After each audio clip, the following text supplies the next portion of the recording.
Guys, Assalamu alaikum warahmatullahi wabarakatuh. Jarra jirtu hordoftoonni maatii Abdurrii Tich Media warreen chaanaalii Abdurrii Tich Media jala jirtan hundi isinirraa turuu kootiif dhiifamaan isin gaafadhaa dhiifama isiniin jecha warreen maatii kanaaf yookaan chaanaala kanaaf haaraa taatan like, share, subscribe, comment barreessitanii akka nu jajjabeessitan isin hubachiisaadha. Arraas deebinee jirra karaa barnoota keenya idileetti deebinee jirra gana waliin gama fuula duraatti imaluudhaaf qophii xiyya xumureen jira. Anis dhimma kiyya galmaan ga'een jira insha Allah waliin jirra. Like, share, subscribe, koomaantiis barreessaa yaada qabdan warreen koomaantii arrabaa barreessitan achumaan firraa dhiisaa waan isinitti tole irraa baradhaa. Yoo barachuullee isin hin barbaachisne yoo dhiiftanii sumaara koon qabu Hiriyoottan keessan warreen hin hubatin biraanis gaa like, share, subscribe, comment godhaa. Gaafiis isiniifaan dalagaa isin biraan jiraan isiniin jaa gama barnoota keenyaatti waliin imalla. Barnoonni keenya har'aa maali?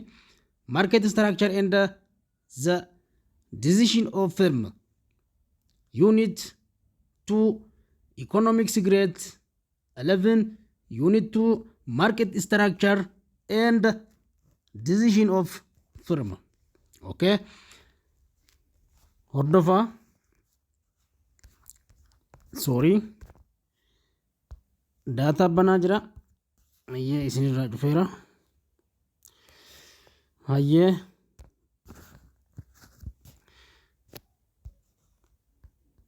okay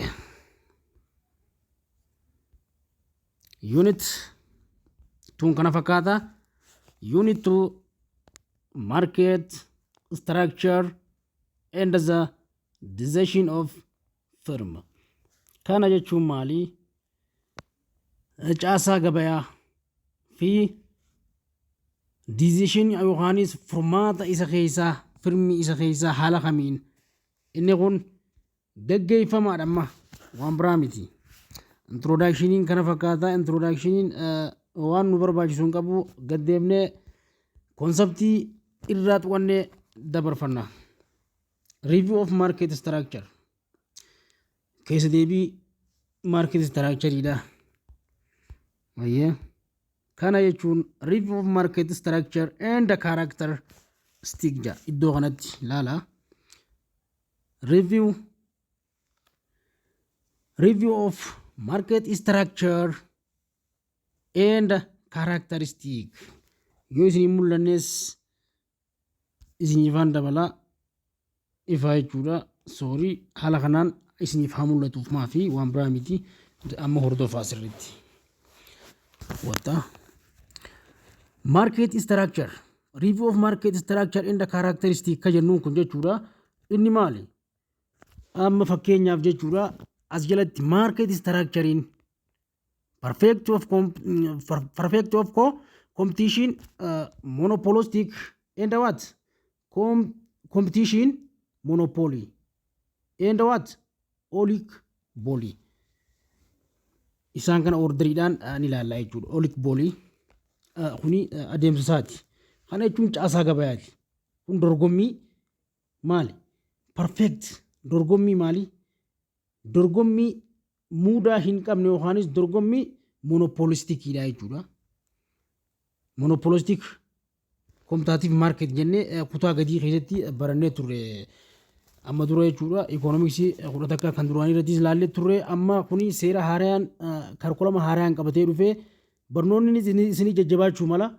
Isinii jajjabaatullee humaa onlaayinii garaagaraa hordoftanii yoo kan hubattan taatan isinitti hin jabaatu. Isinummaa yoo jabaattan wanni jabaatu tokko kan jiru jechuudha.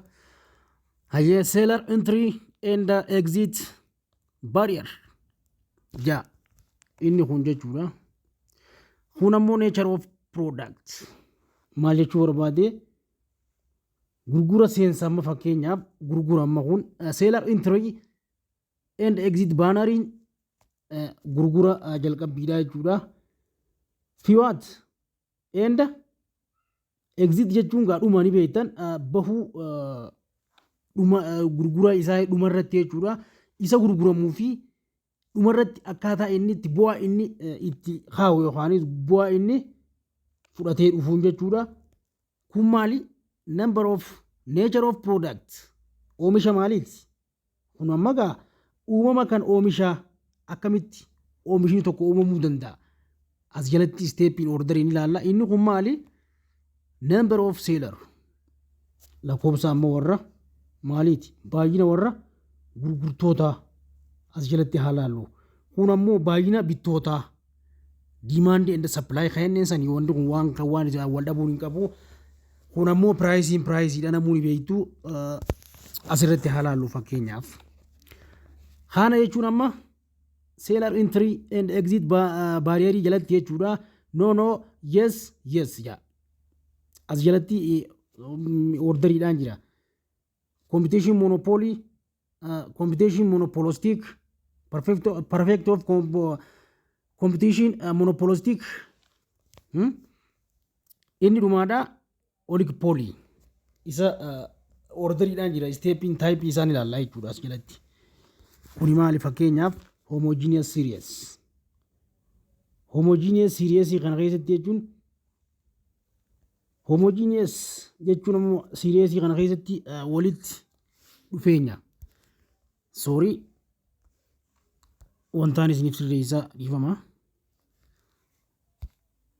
isinii dhadhaamaa jira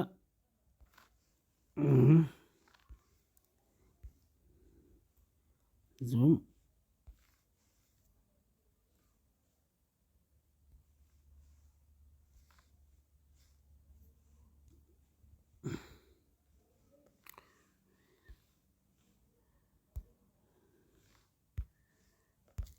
sorry deebinee jirra hordofa amma gaa asirratti homogeneous series jalatti dhiyeessan kan maali wal qixxaatu jechuu fakkeenyaaf closely related but differentiated and q okay inni nambarii maal jaha inni addaa jechuudha add ka jenneen ka addaa kun amma maali no substitute homogeneous or differentiated kunis jechuudha akkas jaa number of salary jalatti many one few many ammallee many number of buyer jalatti jechuudha price jalatti immoo uniform price gatiin isaa maali asirratti wal fakkaata jechuudha gatiin isaa maali yeroo hunda wal fakkaata asirratti jechuudha amma isa lammaffaarratti price taker kajanneen kun price takeriin kun maali kan fudhate gatii irraa to'annoodhaan ammas price takeriin maali kan fudhate partial control isa kan fudhate ammallee over price haga gartee over inni ta'e jechuudha gartokkeen isaa gatiin hanga wal caaleen jechuudha maali price of what asirratti ilaali price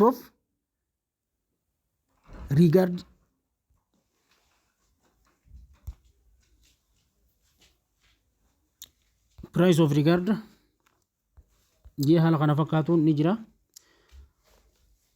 istaayila kanaan gabatee kana keessatti wantoota isaan fakkaatan kahamanii turan jechuudha haala orderii isiin itti kaame amma kun akka konseptiitti as jalatti kaame malee ganaa bal'inaan yaadni isaanii adda addaan babahee ni kaama jechuudha waliin laalla amma kanneen jechuudha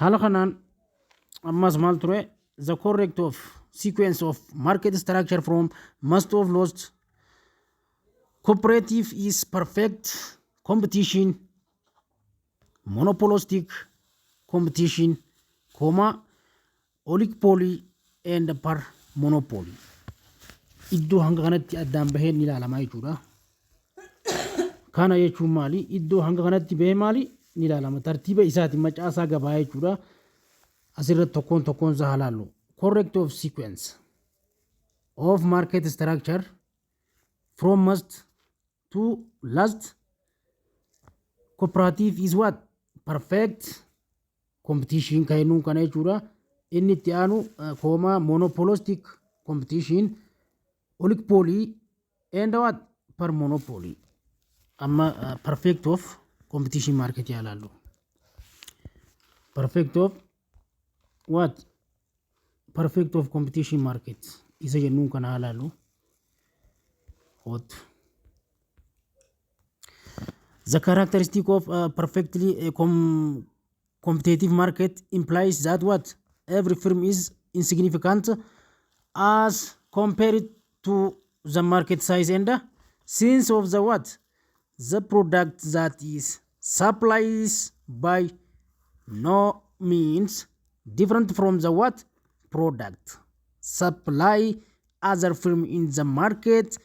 Each individual firm cannot determine the price for good and service what that are supplied to the market.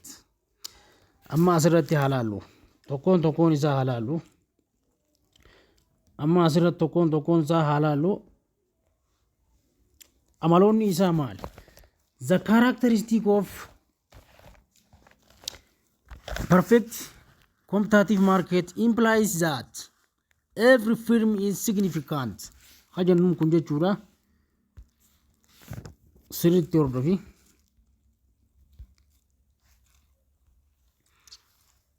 Amaloonni isaa jechuudha asirratti amaloota isaa halaalu. Amala eenyu? Perfect competitive market implies that every firm insignificant compared to the market size and the sense of product that is supply is by no means different from the product supplied by other firm. Asirratti addaan baafnu kana jechuun amaloonni isaanii dorgomtoonni isaanii guutuutti jechuudha. Dhaabbatni kamiyyuu jechuudha guddina gabaa wajjin wal bira qabamee yoo kan laalamu ta'e jechuudha xiqqaa akka ta'ee fi oomishni inni dhiyeessus oomisha dhaabbilee biroo gabaa keessa jiraniin hogga wal bira dhiyeessan jechuudha. Tasuma adda waan hin taaneef dhaabbanni dhuunfaa tokkoon gatii isii meeshaalee isaa murteessaa akka hin taane daangeessee kan agarsiisudha. Asirratti jechuun nuti ilaaluu qabnu different from product supplied by what other firm in the market.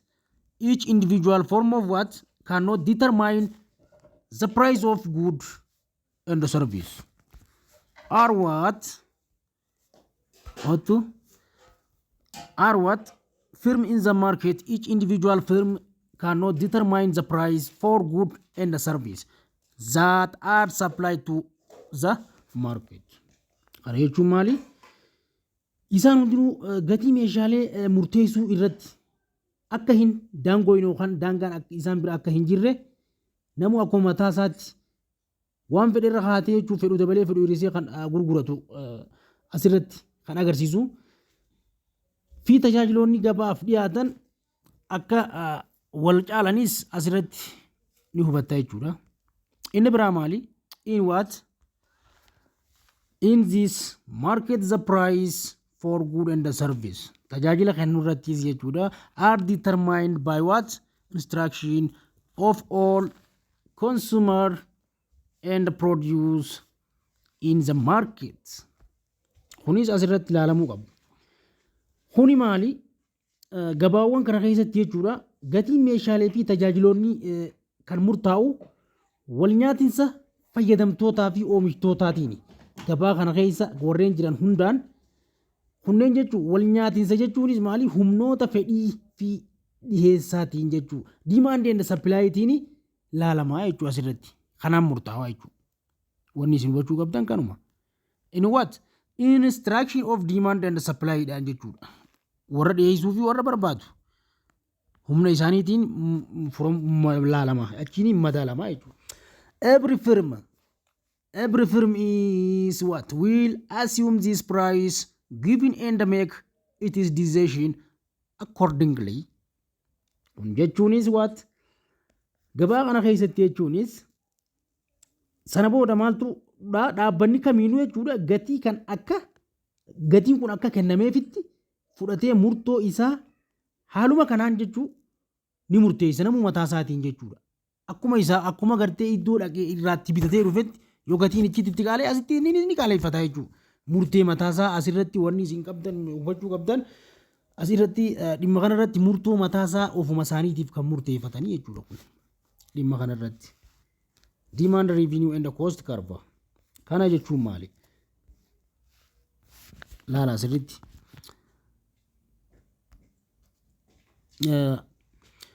demand curve irratti figure 2.1 price yaalaallu fakkeenyaaf jechuudha. Price is on the y axis hogga y irratti qaxxaamuru jechuudha. Sarari curve isaa jechuudha. Y axis in a quantity is on the what x axis hogga x irra qaxxaamuru akkaataa inni itti kaayamu jechuudha. Panel A represent the what? Panel A represent the what? Industry and panel B represented case of Fermi jechuudha. Asirratti kanaan ilaalamee adda baafama kun jechuudha. Kanaaf pointii kanarratti the market demand curve is what? Market demand curve kanarratti jechuudha fi market supply curve irratti jarri maali? Y axis fi X axis dhaan panelin isaa represent ta'a jechuudha bakka bu'ama. Panelin isaa maaliin bakka bu'ama?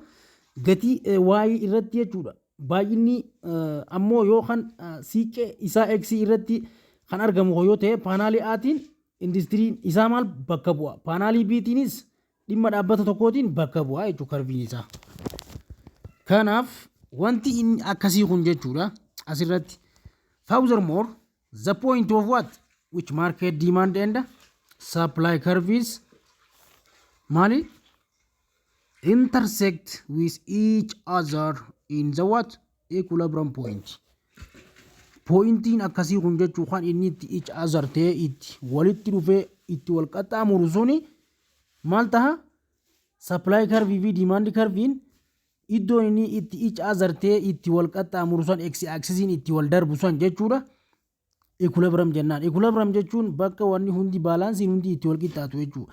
Demand and supply ni sichitti state balance jechuudha. State balance jechuun wanni hundinuu asirratti equalii jechuudha. Kanaan hubattan. Equilibrium jechuun bakka qabxiin hundinuu demand fi supply ni itti wal qixxaatan wanni hundinuu bakka itti wal qixxaatanii jechuudha. Okay. Price laali. Price is level is what? The equilibrium price and the quantity is equilibrium quantity. All firm received this price. What? This price in perfectly perfectly what? Competitive market. Jannan. Jari lechuu quantity equilibrium sun jechuudha inni jalqaba resultiin perfectly competitive market hajannee sun jechuudha. All firmiin hundinuu jechuudha kan irraa fudhatu received this price jechuudha in perfectly competitive market jennaan iddoo san irratti all results and the what perfectly competitive market firm are what in the price taker achirratti price taker and what the industry in the price maker kanaan adda baafamaa jechuudha achirratti.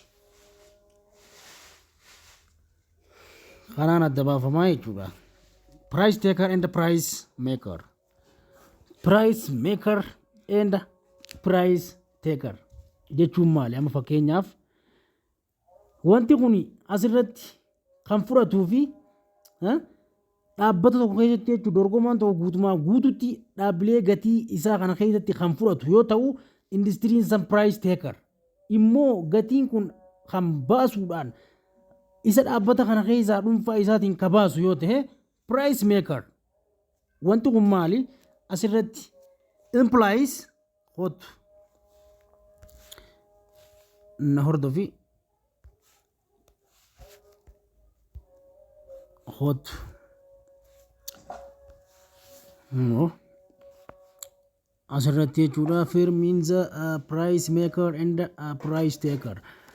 Inni san achi keessatti wanti kun jechuudha laalwanni amma laalaa jiru price taker and maali? Price taker and industry in price maker. Kana jechuun as result. Dhageeffadhu as result irraa. Gatiin isaa jechuudha. Gatiin sadarkaa isaa kanarra jiru yookaanis kanarra dhaabbattee gatii wal madaalaa yoo ta'uun baay'inni isaanii immoo baay'ina wal madaalan. Yoo inni sun kan wal madaalu ta'edha. Wal madaaluun dhaabbileen hundi gatii isaa kan gaba'an dorgomu yookaanis dorgomaan silaa waan san gabaa sanirraa gatii isaatiin gurgurachuu barbaadu sun jechuudha inni sun gatii silaa humna dorgomuusaa guutuudhaaf haqabu sun maali kan keessatti argamu fedhiin isaa kanarra dhaabbatee jechuudha. Inni gabaa dorgomaa guutuu isaa keessatti dhaabbileen gatii isaa kana kan fudhachiisu industiricha keessatti immoo gatiin isaa kan baasudha. Ammoo gatii isaa kan fudhachiisu price takeridha.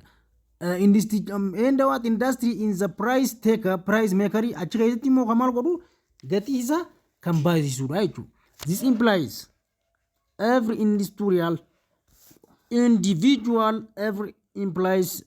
individual firm such as market face in the horizontal demand curve. Curve isaa irratti jechuun fuula curve isaa irratti maali inni horizontal summation dha jechuudha. Horizontal summation jechuun fakkeenyaaf bifa kanaan taa'amee inni saraarri garaa raasaa akkasitti deemu sun horizontal jennaan. Curve bifa curve san irratti hogga argisiisu jechuudha. Haala kanaan adda baafama. Asirratti wanti ilaaluu qabdu demand curve isaa horizontally indicating that the firm can sell whatever quantity of what good market determined price. Quantity determined price ida jechuudha. Kanaaf average revenue curve is the what demand curve of the firm jennaan jechuudha. Haala kanaan laaluu dandeessu fakkeenyaaf inni kun karviin galii giddu galee isaa kun jechuudha. Karvii fedhii dhaabbatichaati. Akka isin hubachuu qabdaniitti jechuudha. Kun ammoo maali? Kunis dhaabbatni takka jechuudha. Dhaabbanni dhuunfaa tokkos haa ta'u, kan mootummaallee haa ta'u, inni dhuunfaa gabaa akkasii keessatti kan argamu hunduu jechuudha. Qaxxaamurri isaa maali? Fedhiin isaa horizontaaliidha jenne. Demand curve keessatti horizontaali inni dhuunfaadha jechuudha. Akka isa mudatu yookaanis agarsiisni curve kanaa kun jechuudha.